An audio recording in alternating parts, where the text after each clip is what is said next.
ఈరోజు చాలా ప్రత్యేకమైన రోజు. పెద్దలు గౌరవనీయులు మన ముఖ్యమంత్రి వర్యులు జగన్మోహన్ రెడ్డి గారి పుట్టినరోజు ఈరోజు. ఈ సందర్భంగా ముఖ్యంగా గవర్నమెంట్ స్కూల్స్ చదువుకునే పేద పిల్లలందరికీ కూడా 8th క్లాస్ పిల్లలకి ట్యాబ్స్ ఇవ్వాలని ఆలోచన చేయటం.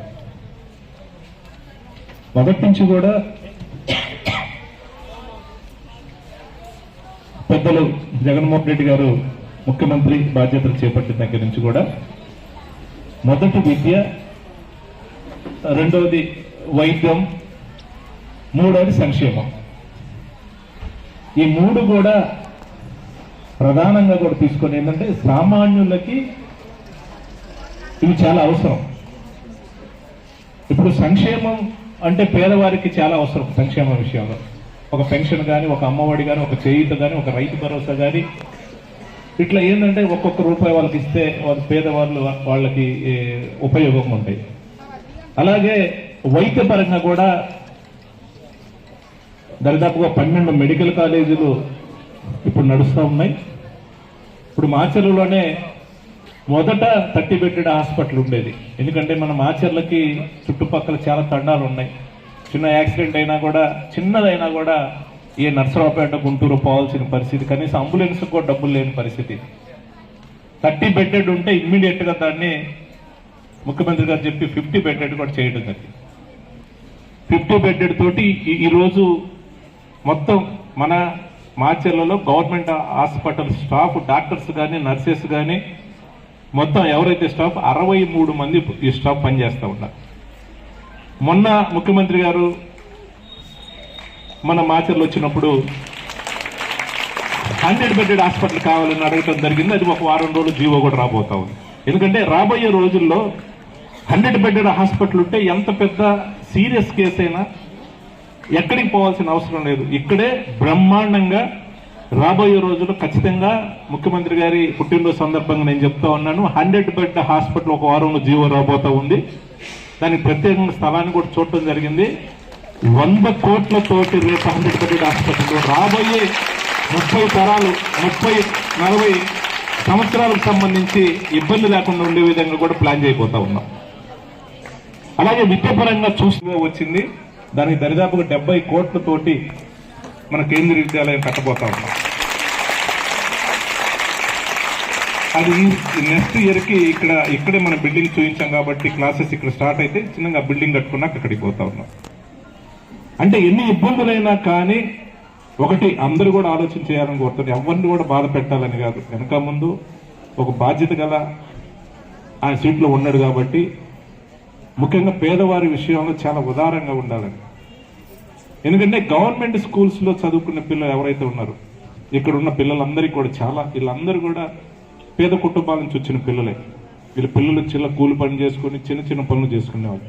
ఎందుకంటే కాస్త కూస్తూ డబ్బులు ఉండే వాళ్ళందరూ కూడా కార్పొరేట్ స్కూల్స్ పోతారు. కానీ కార్పొరేట్ స్కూల్స్ ధీటుగా కూడా మనం గవర్నమెంట్ స్కూల్స్ ఏర్పాటు చేయాలని ఆలోచనతో ఈరోజు నాడు నేడు కింద ఫస్ట్ ఫేజ్ కానీ, సెకండ్ ఫేజ్ కానీ, దాదాపు ఫస్ట్ ఫేజ్ లో నియోజకవర్గానికి 25 కోట్లు ఇస్తే మీకు సంబంధించి ఫస్ట్ ఫేజ్ లో 34 లక్షలు, సెకండ్ ఫేజ్ వచ్చేసి దాదాపు 1,70,00,000 అంతా ఇచ్చినట్టు 2 కోట్ల దాకా దరిదాపుగా ఒక్క మీ యొక్క స్కూల్కే జగన్మోహన్ రెడ్డి కేటాయించాడు. అంటే మొదటి నుంచి కూడా ఇందాక సురేష్ గారు చెప్పినట్టుగా, నాగయ్య గారు చెప్పినట్టుగా నాకన్నా కూడా వీళ్ళకి బాగా కూడా ఒత్తిడి ఉండే పరిస్థితి. ఎందుకంటే మన ప్రాంతానికి టీచర్స్ రారు, వెల్దుర్తి మండలం కానీ ఇటు రారు. ఎవరైనా పోస్టింగ్ ఇక్కడికి వస్తే మళ్ళీ మంత్రుల చేతనో లేకపోతే పెద్ద అధికారుల చేతనో వాళ్ళు మళ్ళీ డిప్యుటేషన్ మీద ఒత్తిడి చేసే పరిస్థితి చాలాసార్లు కూడా. డైరెక్ట్ గా ఒక మంత్రో లేకపోతే పక్క నియోజకవర్గం సంబంధించి ఎమ్మెల్యేలు, పెద్ద పెద్ద నాయకులు ఎంఈఓ గారికి ఫోన్ చేసి డిప్యుటేషన్ మేము ఆర్డర్ తెచ్చాం, మీరు రిలీవ్ చేయండి అని ఎంత ఒత్తిడి చేసే పరిస్థితి.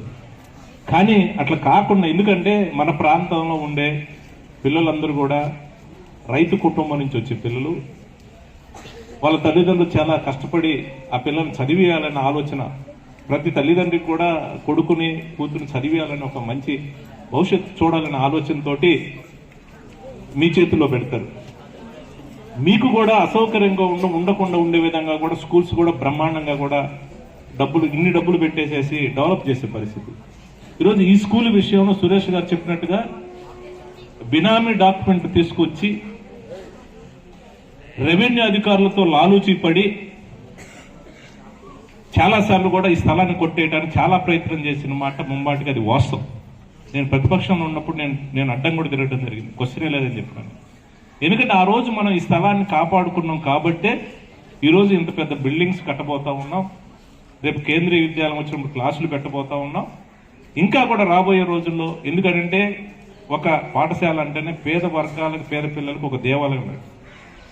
ఈరోజు ఎంత ఎడ్యుకేషన్ మీద ఎంత సీరియస్గా జగన్మోహన్ రెడ్డి శ్రద్ధతో ఉన్నాడని అంటే, ఈరోజు వాళ్ళకి అమ్మఒడి ద్వారా 15,000 రూపాయలు ఇవ్వటమే కాకుండా ఈరోజు దరిదాపుగా 20,000 రూపాయలు ఖరీదు చేసి ఒక్కొక్క ట్యాప్ ఒక్కొక్క పిల్లవాడికి జగన్మోహన్ రెడ్డి గారు ఇస్తున్నారని అంటే, గతంలో ఇన్ని సంవత్సరాల కాలంలో అసలు ఎవరైనా సరే ఈ ఆలోచన చేశారని అడుగుతా ఉన్నాడు. ఒక గవర్నమెంట్ స్కూల్స్ గురించి కానీ, గవర్నమెంట్ స్కూల్లో చదువుకునే పిల్లల గురించి కానీ, వాళ్ళ భవిష్యత్తు గురించి కానీ ఏ రాజకీయ నాయకులు ఎవరైనా ఆలోచన చేసిన పరిస్థితి కూడా లేదు.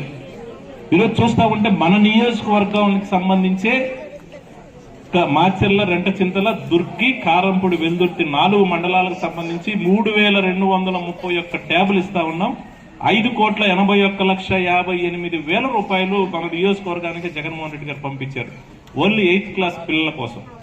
అంటే వీళ్ళందరినీ బాగా చదివించాలి, బాగా చదివిస్తే వాళ్ళ కుటుంబాలకు ఒక ఆసరాగా ఉంటుందనే ఆలోచనతో ఈరోజు ముఖ్యమంత్రి గారు చేస్తా ఉన్నారు. కాబట్టి ఆయన పుట్టినరోజు సందర్భంగా మీ అందరికీ కూడా ఒక ట్యాబ్ రూపంలో మీకు గిఫ్ట్లు ఇస్తా ఉన్నారు. కాబట్టి మీరు బాగా ఉపయోగించుకోవాలి, ఇది బాగా చదవాలి, పెద్ద చదువులు చదవాలి, మీ పేరెంట్స్కి మీకు ఆసరాగా ఉండాలి,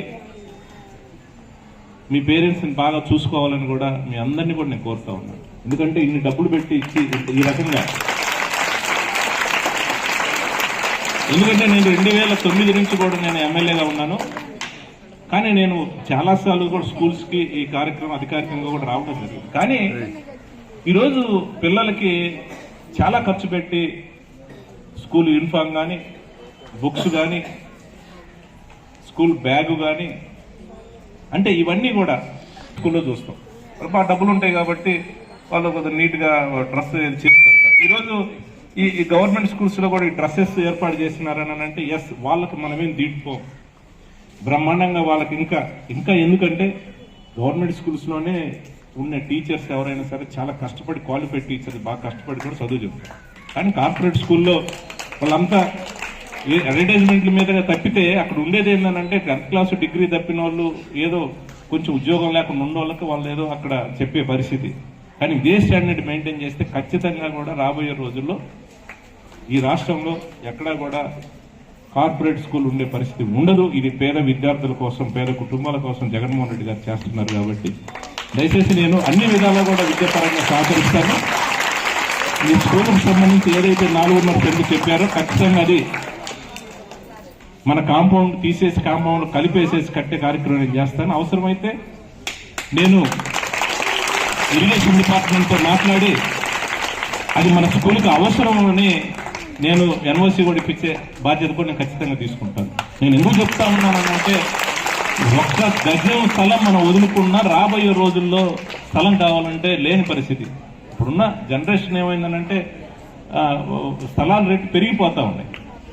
రేపు ఏదన్నా ఇదే కాంపౌండ్లో పిల్లలకు అవసరమయ్యి ఇంకొక 4 బిల్డింగ్స్ కట్టుకోవాలన్నా, లేకపోతే ఆట స్థలం కానీ ఇంకోటి ప్రశాంతంగా పిల్లల్ని చదివించాలని అంటే స్థలం ఉండే పరిస్థితి కాదు. మనం వదిలేస్తే ఖచ్చితంగా ఏ చిన్న సమస్య వచ్చినా నాకు చెప్పండి, ఒక గజం అంగుళం కూడా మనం స్కూల్లో స్థలాన్ని వదులుకోవటానికి, ఇక్కడే కాదు మన నియోజకవర్గంలో ఎక్కడా కూడా ఎవరు కబ్జా చేస్తున్నా, ఎవరు దొంగ డాక్యుమెంట్తో చేయాలని చూసినా ఊరుకునేది లేదు. అది మనం అందరి బాధ్యత. మనం కాపాడితే ఈ పేద పిల్లలందరికీ కూడా రాబోయే తరాలకు కూడా ఏదైతే చదువుకోవటానికి మనం కూడా మన వంతుగా మనం కూడా ఒక సహాయం చేసిన వాళ్ళు అవుతాం. కాబట్టి దయచేసి ఈరోజు జగనన్న పుట్టినరోజు సందర్భంగా మనందరి తరఫున జగనన్నకు హృదయపూర్వకంగా ధన్యవాదాలు తెలియజేస్తా ఉన్నాను. ముఖ్యంగా ఈ కార్యక్రమాన్ని ఏర్పాటు చేసిన హెడ్ మాస్టర్ గారికి, ఎంఈఓ నాగయ్య గారికి, ఎంఈఓ సురేష్ గారికి, హై స్కూల్ నా సోదరు అన్నలు తమ్ముడు టీచర్స్కి, మేడమ్స్కి, నాతో వచ్చిన కౌన్సిలర్ అందరికీ కూడా నేను మరొకసారి మనస్ఫూర్తి హృదయపూర్వకంగా ధన్యవాదాలు తెలియజేస్తాను.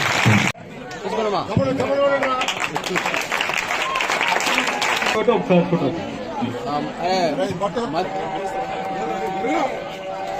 నెక్స్ట్